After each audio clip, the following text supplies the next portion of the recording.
Oh, you guys are still there. Wow. Okay, I finally got everything rebooted and plugged in, so I am sorry for that delay. I'm going to go back and read your comments from earlier, and I'm not sure how it's going to paste these pieces together in the final video. I apologize to people watching this after the fact, but we're going to go ahead and see here. We had Sakura-chan. What a tease, telling us live stream is up and it's not. Sharon Calvert, oh well. Claire Westmoreland in UK.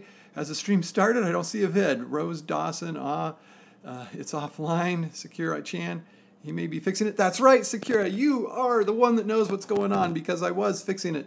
Not sure what I did other than just restart it and plug it in, but this problem will be gone if we get a new iPhone here in the coming months, which we all hope for. Melissa Yartz, we're glad to have you be a part of our live stream also, which will be talking about the iPus video coming out tomorrow, and I'll tease a little something here. There may be something else we're doing with the channel. Just trying to figure out how to fit it in, and I need to talk to you to get your input on the timing of it because, of course, live YouTube videos require timing. They occur at a certain time, and it's not live anymore if it's not during that time. So we'll go over that. I also see that we have Teresa D. Noting that we are live right now. And so some of our regular folks, and actually I hope Claire Westmoreland is still there in the UK, because I know that's kind of hard when you're that far away and the time zones are that different to be able to connect. Are you guys ready for me to get into the title? So the title, iPus, I guess you could call that clickbait, but oh well. It actually is. Tomorrow you will see pus in an eye. Oh, there you are, Claire. Okay, good. It's a patient who had a stye or an interior hordeolum and needed to have it punctured in order to get the pus to drain because it just wasn't doing it. And you'll get to see that tomorrow at 4 o'clock. Okay, and Teresa D., I'm dry, just a bit of roof. Oh, I'm sorry, Teresa, in the storm there. We've been affected at the office very much. One of our favorite employees who moved to Houston with her family, Sydney, is there, and so we're praying for her family, but also Rena, who's going to be our physician assistant, who was going to start in September, now because of the storm and the damage to her family's properties is not able to come out until December. So we're kind of functioning without one of our providers that we were going to have for quite some time. So even our office in California is being affected by Harvey. Certainly not in the way people there are, not at all. But so if you guys can help out with the relief effort, I encourage that. Moving on to, oh yeah, tomorrow's video at 4. We talked about that. Who hates the no blood on YouTube? Well, I wouldn't say no blood. There's some blood in some of our procedures. Not a whole lot, but and you know what? People talk about this stuff with saying that videos are taken down or whatever. We have never experienced that on our channel with any of our procedures. We have had 2 or 3 videos demonetized, meaning we can't get advertisers to advertise on them and get a little bit of the revenue from that out of hundreds. So, maybe 1% of our videos have been affected by YouTube not wanting to run ads on them. They haven't taken down any videos. They're all still up and running. So it's not a problem with our channel. But I do know that other people have experienced it, and I'll let you guys judge for yourself what the difference is between the way the content's presented on our channel and the way it is on others. Maybe that has something to do with it. Something's different that it's not happening to us. So I'm happy for that. And Dr. Gilmore, I haven't talked in detail with him about it. He in an email to me said that he had a large quantity of videos overnight affected, and it sounded like a big deal to his channel. I'm thankful it didn't happen to mine. I don't for 100% know why it happened to his and not to mine. I'm thankful that we're still able to function on YouTube the way we always have. I will say, yeah, we do have less revenue coming in since YouTube changed their policies on advertising. We'd probably be making 3 times as much as we are now, by my estimate, if we were still getting the same amount we were before the so-called adpocalypse. And you know, if volume builds that back up, then that'll be great. Maybe we'll actually have enough to pay for the time that it takes to make these things, and that'd be wonderful. I don't like talking about the money side of things, though. Okay, so the announcement I want to make about live YouTube procedures on YouTube. Would anybody like to see procedures live, multi-camera production live procedures? I learned about a system that would allow us to do that, and I also have had approved by Sutter Independent Physicians a grant that would fund it on our channel. So I've already purchased the equipment. It is coming. And now the big challenge is to coordinate a patient who wants their procedure shown live, somebody to do the procedure, which could be either myself or Dr. Gwain or Jennifer, and then a time to schedule it, because this is going to take a lot more coordination than just our regular videos where I say, hey, Ian, go grab the camera. We're going to go do this as a video. So, and part of the reason is we want to have everybody on YouTube know ahead of time that this is coming at a certain time so that we can have a larger audience, so that we can interact with them. There will be a bit of a challenge of, you know how I'm reading your comments on the screen here now? There will be a challenge of doing that because that's not integrated into the system, so we'll have to have yet another iPhone that's not being used for a camera, or an iPad that's not being used for the switcher to be able to read the comments and have somebody who can share those with the doctor and the patient during the procedures.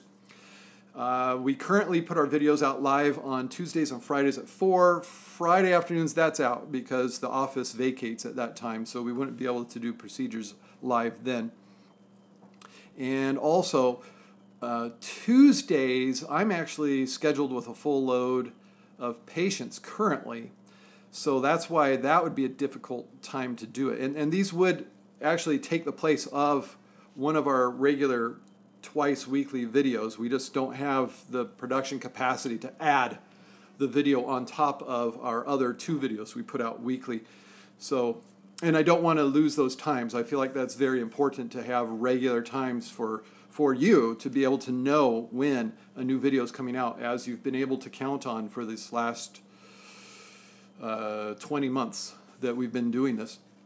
So do you guys have strong opinions on that? I guess we could move, well, I hate to move one of the times, but would any of you be able to watch at 4 p.m. Pacific time on Tuesdays if that's when we had videos? And I could rearrange my schedule a little bit to make that happen. Over time, we'd get all the patients who are already scheduled rearranged for it. Yeah, we could probably do that over time. Okay, Rose says she could make it. It's the time that our Tuesday videos normally come out. I don't know how many of you catch those during the time that comes out. Of course, with it being live, just like this, if you get in late, you're going to miss what happened. You'll have to watch it afterwards. But people are going to be watching these videos afterwards anyway, just like they watch some of these. All right, so I'm getting some response from Sakura Chan and from Teresa D that are positive for going forward with this.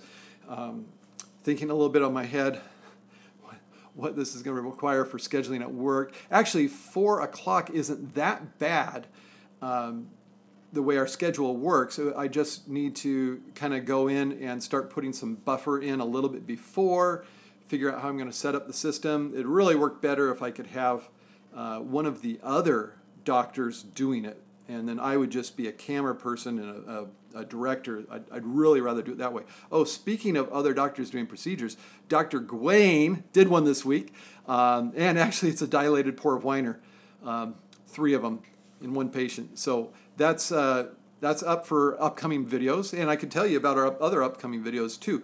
We also have, what do we have? Me doing a biopsy, a punch biopsy on an arm. You've seen a lot of those, so that's not super different. Talking to somebody from Colfax, California about Burning Man. Burning Man is an event that many of you may have heard of that pretty much everybody from California is going. Don't jump off the tripod. pretty much anybody who attends it from California drives through Colfax to get up there on Interstate 80. So, heard that. So I was saying anybody that drives to Burning Man from California goes through Colfax, California.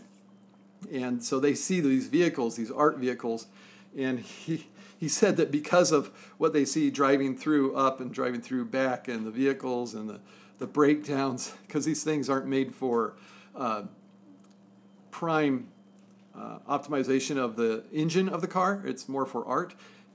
So they refer to it as burning van or burning bus rather than burning van. So yeah, you can imagine what you see along the side of the road in Colfax this weekend. Yes, BooBoo Kitty, it is a hippie concert thing. That'd be one. It's an art festival. And no, I'm not attending it this year, although I will be driving back with all of the traffic, as we have previous years with all the... It's almost a white-colored dust on all the cars from Burning Man. So as you're driving on Interstate 80 from Nevada through California, all these cars are just covered with this white dust. It's a strange color. It's not a usual dirt color. All right, and also Melissa Yance, sweep a DPOW, dilated port winery. Yes, we do have dilated port wineries coming up. So those are some things I wanted to fill you guys in on, and I am very pleased with your encouragement and enthusiasm for doing this. Oh, boo-boo, that may be what it is. It may be, as she wrote, weed ash. There is a generous amount of that put to use at Burning Man, is my understanding anyways.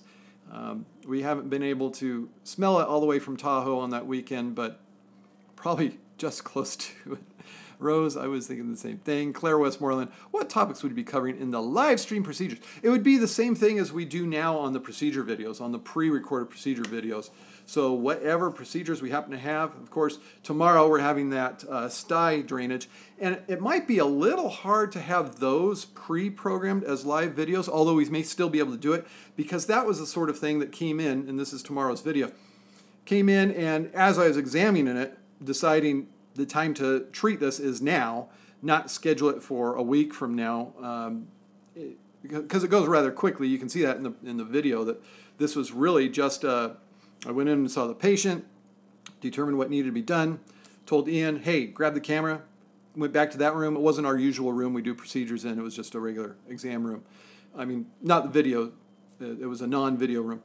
And just did it that quickly. The video is not that much shorter than the actual visit in length and in duration, because it's a quick little thing. We see a lot of little procedures like that throughout the day where, you know, we could, I guess, take the time to go grab the camera, but it's just so quick. Plus, when we're not scheduling it ahead of time and knowing we're going to spend time putting it into production, we've got patients before and after these things, or oftentimes we don't know what it is till we walk in, and we know we've got patients waiting in a room already, you know, depending on how the schedule is going. So some of the challenges of doing video, and of course, it will be the same with live video. So tell me, have you guys had anything that you have especially liked on the channel lately? Anything new or a new procedure? Claire says, would you leave the live stream video up for people to watch that may miss it, and how often are you thinking of doing them? I don't know how often. I would love to be able to do them once a week. Wouldn't that be the greatest if, like, every Tuesday at 4 we had a procedure we could do live and you guys could watch it and comment, and then that would be our produced video for the week, and I wouldn't have to edit. I like the idea of that. That would actually make this whole thing a little easier to do, looking at the whole week, than what we're currently doing, where we have to edit 2 videos a week. That would be really cool. But I don't know, maybe just once a month to start with. We don't know. We don't know what it's going to be like to schedule these patients for a time, get ready. Plus, it's going to take more people at the time, because now we have, instead of just one person with a camera who's also the medical assistant, we're going to have hopefully a free medical assistant and a camera person and a director, although they could both be the same person possibly with the system. It's so cool. I'm really excited to be getting it.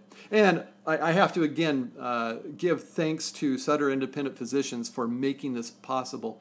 And it's very exciting to have this coming up. And it means a lot to see the support that the leadership in SIP is showing to our practice in, saying that they believe in what we're doing here with these videos for you guys. So yeah, it'd be nice if in the comments you guys, just a little shout out, thank you, SIP or Sutter Independent Physicians, so I could maybe in the future point that out to the leadership and say, hey, people appreciate you guys supporting this. It's there's real people that are getting something out of it. Melissa says, how do you have time to do everything? I don't. We're working on that. BooBoo, we believe in you too. Yes, and you guys and the patrons are also part of helping. I shouldn't leave that out. Even though they're helping with this particular project, it's the patrons who also are very much like BooBoo and Lindsay Vaughan and Meg Lightbown and Petra Rosenberg. All of you and all the rest who are so much helping. Claire, I doubt I could watch every week as much as I wish I could, but would most likely be able to watch once a month. Watch what you can, and we appreciate you joining us and being a part. We really appreciate people who comment, like Claire, and then the rest of you are commenting, being a part of the community and contributing to the conversation. And I actually, when I get talking, I'll do these monologues, and I'll just go on and on and on. Yes, thank you, Melissa.